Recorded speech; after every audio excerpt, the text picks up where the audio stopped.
যখন সালাম দিয়ে ঘরের ভিতরে প্রবেশ করলেন, নবীজির চেহারার আলোতে সুইটা কই পড়ে আছে আমি পরিষ্কার দেখতে পেয়েছি। কেমন নবী পাইছি, নবীর সম্মান মর্যাদা কত জানেন? এক জায়গায় জাওয়াজ করলাম, ভাই বলেন তো আমাদের নবীর নাম কি? বলে হুজুর আব্দুল কাদের জিলানী। পীর সাহেবের নাম মুখস্থ আছে কিন্তু কপাল পোড়া দয়ার নবীর নামটাও মনে রাখে নাই। এরকম আছে না নাই? নবীর মনোযোগ দিয়ে শুনবেন বাজার, নবীর সম্মান মর্যাদা কত যদি আমি আলোচনা করি সারাটা জীবন চলে যাবে, তবু আলোচনা করে শেষ হবে না। কেমন নবী পাইছি, যে নবী হা বললে তামাম পৃথিবীবাসীর জন্য আল্লাহ পাক হালালে পরিণত করে দেয়। সুবহানাল্লাহ। যে নবী না বললে তামাম পৃথিবীবাসীর জন্য আল্লাহ পাক হারামে পরিণত করে দেয়। জমিনে পথ চললে আসমানের মেঘ এসে ছায়া প্রদান করে। যেই নবীর চেহারার উপরে মশা মাছি পড়া হারাম, নবীজি যখন ঘেমে যেতেন আম্মা জানেরা বিশ্ব নবীর দেগের ঘামগুলো শিশির ভিতরে জমা রাখতেন। বিশেষ দিনে নবীজির দেগের ঘামগুলো সুগন্ধি হিসাবে ব্যবহার করা হতো।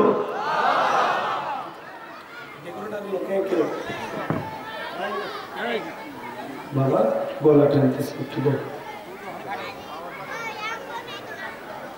বেশ বাড়ায় দাও, টন বাড়ায় দাও, বেশ বেশ কমায় দাও, রিবা পড়ে গলা যেন না টান। বাবা দোয়া কর গলা যেন ব্যবসা করতে। মাইকের আওয়াজ ভালো আছে। আল্লাহ আল্লাহ, বেশটা একটু বাড়ায় দেয়, টনটা একটু বাড়ায়, রিভাব বাড়ায় দেবে আর বেশ কমায় দেবে। কষ্ট হচ্ছে নাকি আপনাদের? মন খারাপ করবেন না আমার ভাইয়ের। আমি যে কথা বলতে চাচ্ছিলাম গভীর মনোযোগ দিয়ে শোনা যান। কেমন নবী পাইছি বাজান, যে নবী থুতু নিক্ষেপ করলে সেখান থেকেও সুগন্ধি বের হয়। কেমন নবী পাইছি, আসমানের চাঁদের দিকে ইশারা করলে চাঁদ দুই টুকরো হয়ে যায়। জমিনে পা তুললে মাওলা পাকের আরশে আজিমে পৌঁছে যায়। যেই ছাগলের স্তনে দুধ নাই, নবীজির হাতটা লেগে গেলে দুধে পরিপূর্ণ হয়ে যায়। যেই খাবার 2-3 জন মানুষ খাবে, সেই খাবারে যখন নবীজির হাতটা লেগে যায়, শত শত মানুষ খাবার খেয়েও যেমন খাবার তেমনি থাকে। একটু চিল্লা বলেন সুবহানাল্লাহ। কেমন নবী পাইছি, নবীর সম্মান মর্যাদা নিয়ে কতক্ষণ আলোচনা করব বাজার, সারাটা জীবন চলে যাবে তবু আলোচনা শেষ হবে না। যেই নবীর চেহারা দিকে তাকাইলে ক্ষুধা নিবারণ হয়ে যায়, সেই নবীর কাছে হযরত বেলাল কত মনে আছে না নাই? হযরত বেলাল ডেকে বলে নবী আমারে কালেমা পড়ে মুসলমান বানায় দেন। বিশ্ব নবী হযরত বেলালকে কালেমা পড়ায় দিলেন। লা ইলাহা ইল্লাল্লাহু মুহাম্মাদুর রাসূলুল্লাহ সাল্লাল্লাহু আলাইহি ওয়াসাল্লাম। হযরত বেলাল কালেমা পড়ে মুসলমান হয়ে গেল। আমার নবী ডেকে বলে বেলাল ইসলামের অবস্থা কোন ভালো না, কালেমা পড়েছো আপাতত প্রকাশ করা যাবে না। আপনারাই বলেন তো বাজান, ইসলামের অবস্থা কি সব সময় ভালো থাকে? আজও তামাম পৃথিবীর দিকে তাকায় দেখেন, তামাম পৃথিবীর জালেম বেঈমানরা ঐক্যবদ্ধ হয়েছে ইসলাম আর মুসলমানকে মুছে ফেলার জন্য। কথা বলে ঠিক কি না?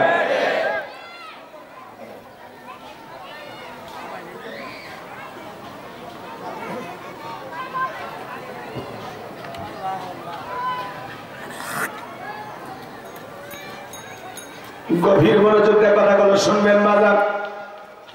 আজও তামাম পৃথিবীর জমিনে যেখানে মুসলমান সেখানে জালেমদের নির্যাতনার জুলুম। ফিলিস্তিনের জমিনে আজও মুসলমানের রক্ত নিয়ে খেলা করে নেতানিয়াহু। কথা বলে না? মনে রাখবেন আজকে তামাম পৃথিবীর যে সমস্ত জালেম বেঈমানেরা মুসলমানের রক্ত নিয়ে খেলা করতেছে, আজও কাল হোক পৃথিবীর মানচিত্র থেকে নমরুদ ফিরাউনের মতো ওই জালেমদের একদিন পতন হবেই। এই পৃথিবীর জমিনে কোন জালেমের ক্ষমতা চিরস্থায়ী হতে পারে? হতে পারে? আমার ভাইরা আজও তাকায় দেখেন, কাশ্মীরে মুসলমানের রক্ত নিয়ে খেলা করা হয়, চীনের উইঘুরে মুসলমানদেরকে হত্যা করা হয়, চীনের মুসলমানদের মসজিদগুলো ভেঙে দেওয়া হচ্ছে। 2.5 কিলোমিটারের মধ্যে বেশি মসজিদ তারা থাকতে দেবেন। 2.5 কিলোমিটারের মধ্যে একটা মসজিদ থাকবে। ভারতে আজও গরুর গোশত খাওয়ার অপরাধে মুসলমানদেরকে হত্যা করা হয়।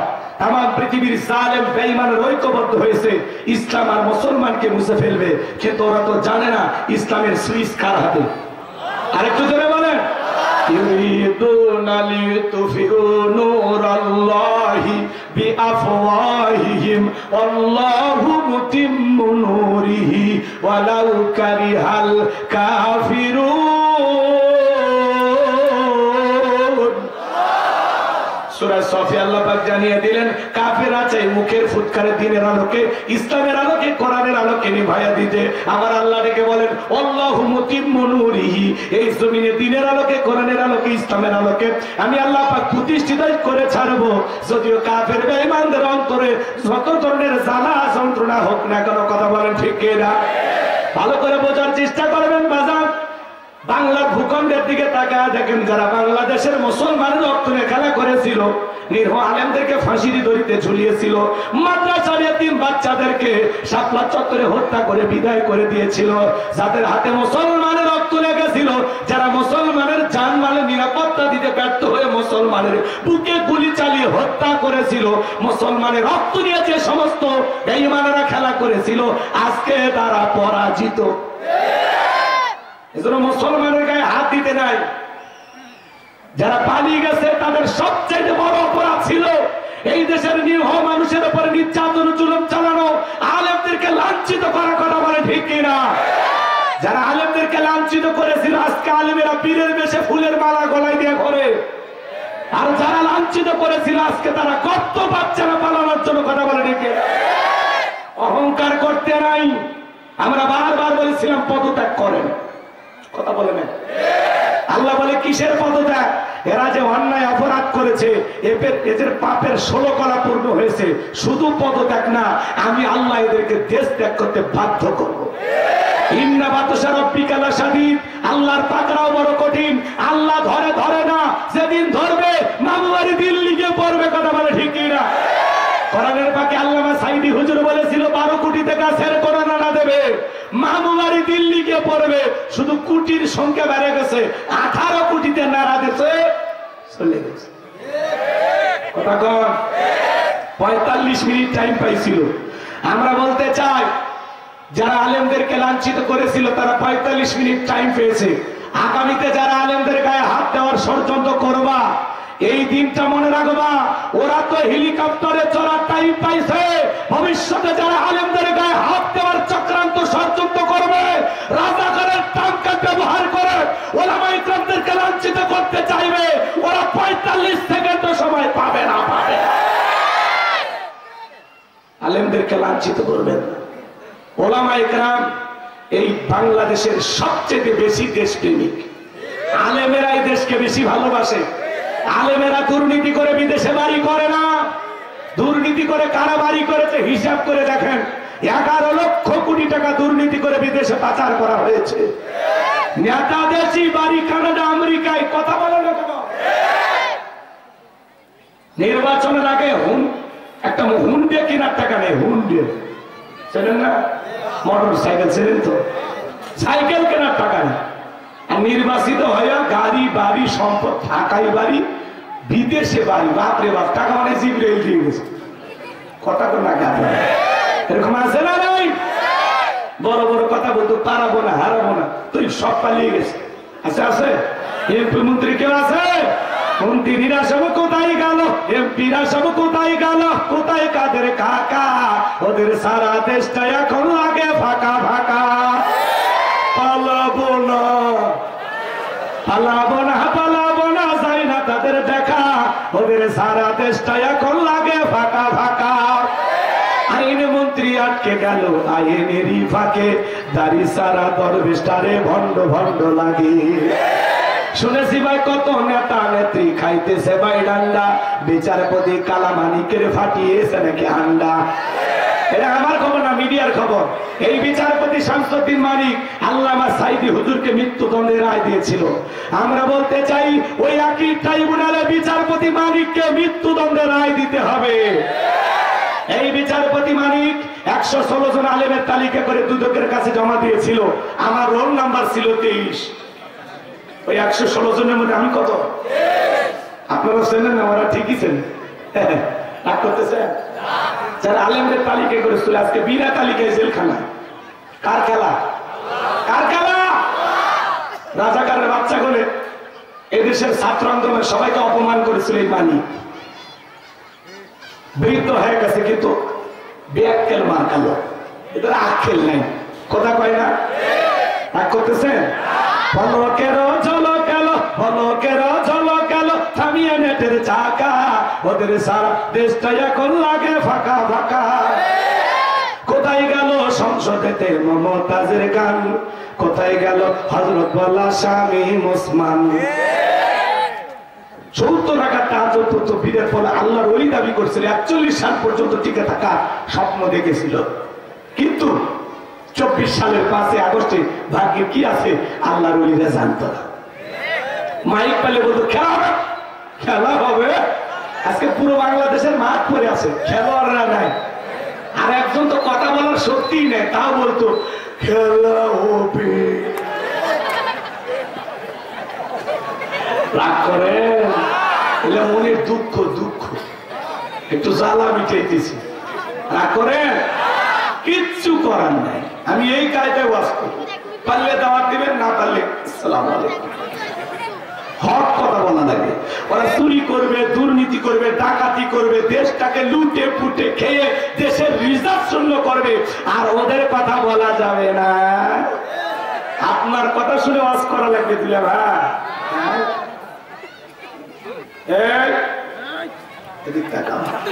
কষ্ট হচ্ছে নাকি আপনাদের? এই জন্য তাম পৃথিবীর দিকে তাকায় দেখেন, জালেমদের টার্গেট ইসলাম আর মুসলমানকে বিদায় করা। কিন্তু মনে রাখবেন মুসলমানের সাথে আছে কে? এই জন্য মুসলমানকে বিদায় করার ক্ষমতা ওদের নাই। সামনের দিকে যায়। আমি যে কথা বলতে চাচ্ছিলাম, নবী আমার দিকে বলে বেলাল ইসলামের অবস্থা কোন ভালো না, কালেমা পড়েছো আপাতত প্রকাশ করা যাবে না। হযরতে বেলাল দিকে বলে নবী গো আমার জীবনের কোনো দাম নাই, আমার গরিব ওমাইকে বলেছিলাম উর্তুম্বা সাগর পেশাব পায়খানা করে দেয়, এই ঘরে থাকতে আমার বড় কষ্ট কই।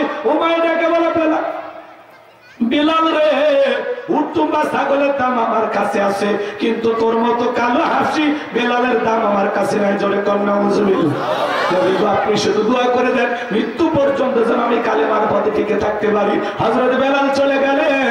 পরদিন সকালবেলা সূর্য উদয় হয়ে গেছে, অনেকটা বেলা হয়ে গেছে, বেলাল দরজা খোলে না।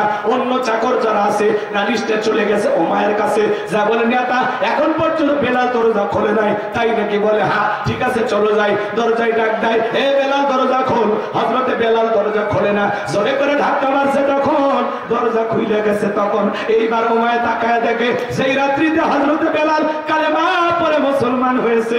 ওই রাত্রিতে একটা উর্তুম্বা ছাগলের কাছে কোনো পেশাব পায়খানা নাই। জোরে বলেন মারহাবা। এইবার উমায় ডেকে বলে চাকরে তো বিলালের বিরুদ্ধে মিথ্যা অভিযোগ দাও। তোমরা যখন ঘুমাচ্ছিল বিলাল তখন ময়লা পরিষ্কার করেছে, তাকায় দেখো না একটা উর্তুম্বা ছাগলের কাছে কোনো পেশাব পায়খানা নেই। এই কথা বলে ওদেরকে তাড়িয়ে দিয়ে এক পা দুপা করে হযরতে বেলালের কাছে চলে গেলেন। হযরতে বেলাল দেলে পিঠটা লাগায়া জিহ্বা নাড়ায় জিকির করে কার?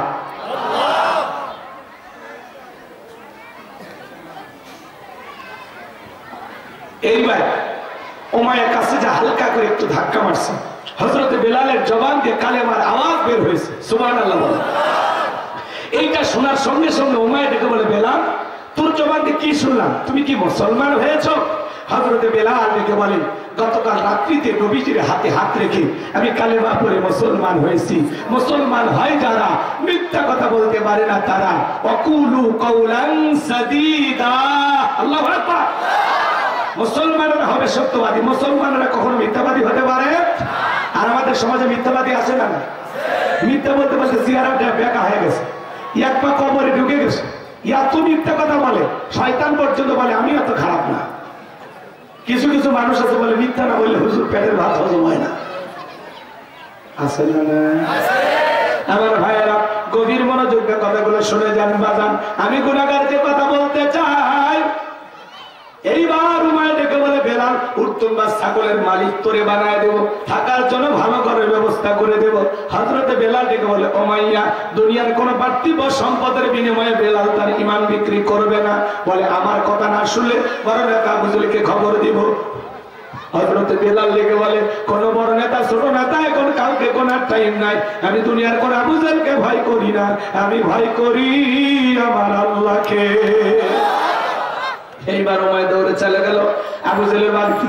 যা বলে, নেতার সংবাদ খুব খারাপ। কি হয়েছে? বলে, আমার বাড়ি কি দোদাস বেলাল কালেমা পরে মুসলমান হয়েছে, তাই নাকি? বলে, হ্যাঁ ঠিক আছে যাও। আবু জাহেলের সাঙ্গ পাঙ্গ ক্যাডার মাস্তান ছিল, বিশেষ বাহিনী ছিল, যাদের কাজই হলো মুসলমানদের রক্ত নিয়ে খেলা করা। আজও তাম পৃথিবীর দিকে তাকায় দেখবেন জালেমদের বিশেষ বাহিনী থাকে, যাদের কাজই হলো টুপিওয়ালা দাড়িওয়ালা আলেমদের উপর নির্যাতন জুলুম চালানো। ওই বিশেষ বাহিনীর কাজই হলো টুপিওয়ালা দাড়িওয়ালাদেরকে কষ্ট দাও। আবু জাহেলের এই বিশেষ বাহিনী নিয়ে আবু জাহেল হাজির হয়ে আসলো ওমায়ের বাড়িতে। হাজির হয়ে ডেকে বলে, বেলাল এদিকে এসব কি শুনছি? তুমি নাকি আব্দুল্লাহর বেটা মুহাম্মদ সাল্লাল্লাহু আলাইহি সাল্লামের দলে নাম লেখাইছো? বেলাল, আমি দেখো তোমার পার্সোনাল ভাবে মহব্বত করি, আমি তোমাকে কিছু কথা বলবো, তুমি শোনো। বেলাল, তুমি যদি চাও উটুম বা ছাগলের মালিক আমরা তোমাকে বানায় দেবো।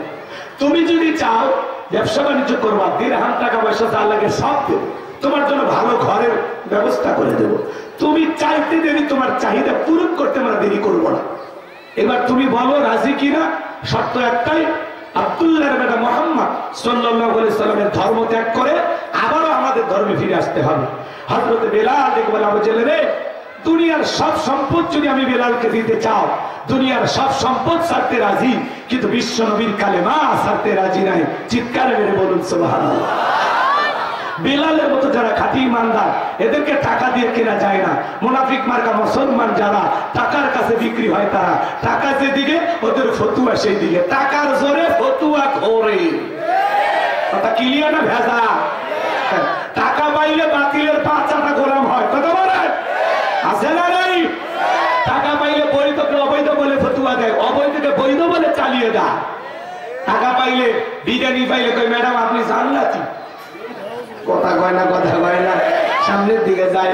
আমার ভাইয়েরা, হযরতে বেলালের কথা শোনার পরে আবু জাহেল দেখে বলে, বেলাল এত বড় লোভনীয় প্রস্তাব দিলাম, রাজি হইলা না? সোজা আঙ্গুলে ঘিউ না উঠলে আঙ্গুলে একটু বাঁকা করা লাগবে। এই কথা বলে যুবকদের লিলিয়ে দিল, চাবুক দিয়ে পিটাও। হযরতে বেলালকে চাবুক দিয়ে পিটানো শুরু করলো। এরা যত জোরে চাবুক মারে, বেলাল তত জোরে আল্লাহর নামের জিকির করে। চাবুকতে পিটাইতে পিটাইতে কালো চামড়া গুলো ফেটে রক্ত ঝরা শুরু হয়ে গেল।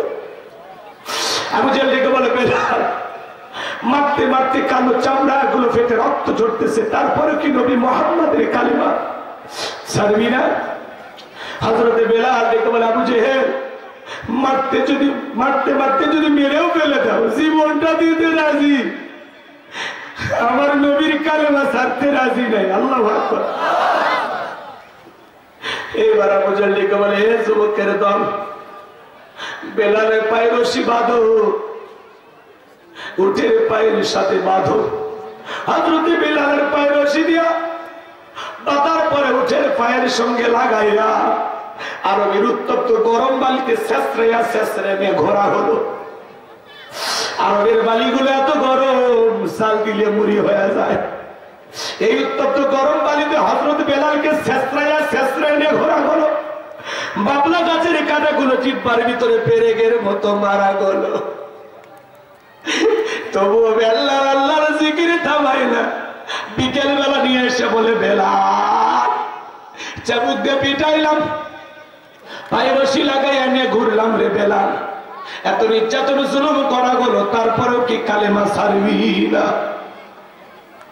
হযরতে বেলাল দেখে বলে, আবু জাহেল মারতে মারতে যদি মেরা ফেলে দাও, জীবনটা দিতে রাজি, নবীজির কালেমা ছাড়তে রাজি না। এইবার আবু জাহেল ডেকে বলে, যাও যুবকের দল যাও, বিশাল বড় একটা পাথর নিয়ে আসা বেলালের বুকের উপরে চাপায়া দাও। হাত বাঁধা, পা বাঁধা, বুকের উপরে বিশাল বড় একটা পাথর চাপায়া দিয়া আবু জাহেল মনে করলো পাথরের চাপার আঘাতে বেলাল মারা যাবে। এই কথা ভেবে কাফেররা চলে গেল। হযরতে বেলালের বুকের উপরে পাথর, রক্তাক্ত জিহ্বা, এরপরে জিহ্বা নাড়ায় জিকির করে কার? আপনাকে আমাকে তো জিকিরি করার জন্য কয়, মারে না, ধমক দেয় না, পিটায় না, তবু আমরা কপাল করে আল্লাহর জিকিরি করি না। মাঠে কাজ করতে করতে জিকিরি করা যায়, রাস্তাঘাটে চলতে চলতে জিকিরি করা যায়, ব্যবসা বাণিজ্য করতে করতে আল্লাহর জিকিরি করা যায়। হাদিস শরীফের ভিতরে আসছে, যার জিহ্বাটা আল্লাহর জিকিরে তরুতাজা থাকবে, আল্লাহর জিকিরে ভিজা থাকবে, ওই জিহ্বাওয়ালা মানুষ কোনদিন জাহান্নামের আগুনে জ্বলবে না। সব সময় আল্লাহর জিকির করবেন, সুবহানাল্লাহ, আলহামদুলিল্লাহ, আল্লাহু আকবার, লা ইলাহা ইল্লাল্লাহ, সুবহানাল্লাহি বিহামদিহি, সুবহানাল্লাহিল আযীম। পারবো তো ইনশাআল্লাহ? আল্লাহ বলেন, ফাযকুরুনি আযকুরুকুম ওয়াশকুরুলি ওয়ালা তাকফুরুন। তোমরা আমারে স্মরণ করো, আমি আল্লাহ তোমাদেরকে স্মরণ করব। চিৎকার মেরে বলুন সুবহানাল্লাহ। তাহলে গানে গানে সব সময় জিকির হবে কার? করবেন তো ইনশাআল্লাহ? আমার ভাইয়েরা, হযরতে বেলাল চোখের পানি ছেড়ে দিয়ে কাঁদেন আর ডেকে বলেন, আল্লাহ, আমার বুকের উপরে পাথর থাকার কারণে তোমার মতো মালিকের জিকির করতে বড় কষ্ট হয়। তুমি তো সেই আল্লাহ, ইব্রাহিমের জন্য যদি নমরুদের আগুনকে ফুলের বাগান বানায় দিতে পারো, ও আল্লাহ তুমি কি পারো না আমি বিলালের বুকের পাথরটাকে তুলার মতো নরম বানায় দিতে? আমার বুকের উপরে পাথর থাকার কারণে তোমার মতো মালিকের জিকিরি করতে বড় কষ্ট হয়। হযরতে বেলাল দোয়া করতে দেরি, আসমানের মালিক আল্লাহ দোয়া কবুল করতে দেরি করে নাই। বেলালের বুকের পাথরটাকে আমার আল্লাহ তুলার মতো নরম বানিয়ে দিয়েছে। হযরতে বেলালের নিঃশ্বাসের সাথে পাথর ওঠে আর নামে। আপনি যখন আল্লাহর হয়ে যাবেন, আল্লাহর কাছে যা চাইবেন আল্লাহ আপনারে তাই দেবে। আশিক কে রাসূল বেলাল, নবীর পাগল বেলাল নবীকে কত ভালোবাসতো বাজার। যদি সময় পাইতাম আপনাদেরকে বলে বুঝাইতাম, কিন্তু ওই দিকে যাওয়ার আমার সময় নাই। হযরতে বেলালের উপর নির্যাতন জুলুমের কথা যখন বিশ্ব নবীর কান পর্যন্ত পৌঁছে গেল, আমার নবী ডেকে বলে, আবু বকর, বেলালের কষ্টের কথা আমার সহ্য হয় না, যাও যাও তুমি আমার বেলালের জন্য একটা কিছু করো। হযরত আবু বকর সিদ্দিক রাদিয়াল্লাহু তাআলা আনহু কয়েক গুণ দাম বেশি দিয়া গোলামীর জীবন থেকে হযরত বেলালকে আজাদ করলেন, মুক্ত করলেন। বলুন সুবহানাল্লাহ।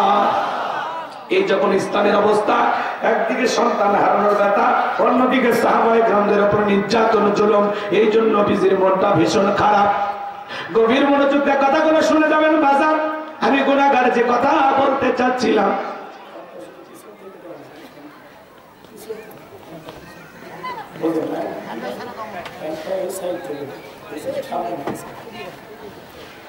আমার ভাইয়েরা,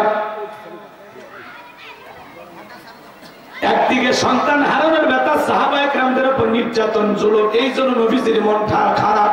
নবীর যখন মন খারাপ, নবীকে সান্ত্বনা দেওয়ার দায়িত্ব কার? আরেকটু চিল্লা বলেন কার? আমার আল্লাহ ডেকে বলে, জিবরাইল, আমার বন্ধুর মা নাই, বাবা নাই, আমি স্যার আমার বন্ধুর কেউ নাই রে জিবরাইল। আমার বন্ধুর মনটা হয়েছে ভারী, আমি আল্লাহ সইতে নাহি পারি। লাহু মাহফুজ থেকে সূরা কাউসার নিয়ে যা আমার বন্ধুর উপরে নাজিল কর তাড়াতাড়ি। সুবহানাল্লাহ। আমার নবী ডেকে বলে, আনাস, আমার মনটা কেন খারাপ তোমরা জানো কি? তোমার মুস্কি হাসি দেওয়ার কারণ হলো এই মাত্র আসমান থেকে জিবরাইল এসে আমার উপরে সূরা কাউসার নাজিল করলো। বলুন সুবহানাল্লাহ। বিশ্বনবী তখন মুস্কি মুস্কি হাসলেন আর সাহাবায়ে কেরামদেরকে শুনিয়ে দিলেন, ইন্না আ'তাইনাকাল কাউসার ফাসাল্লি লিরাব্বিকা ওয়ানহার ইন্না শানিয়াকা হুয়াল আবতার। আল্লাহু আকবার। আল্লাহ তাআলা জানিয়ে দিলেন, ইন্না আ'তাইনাকাল কাউসার। আল্লাহু আকবার।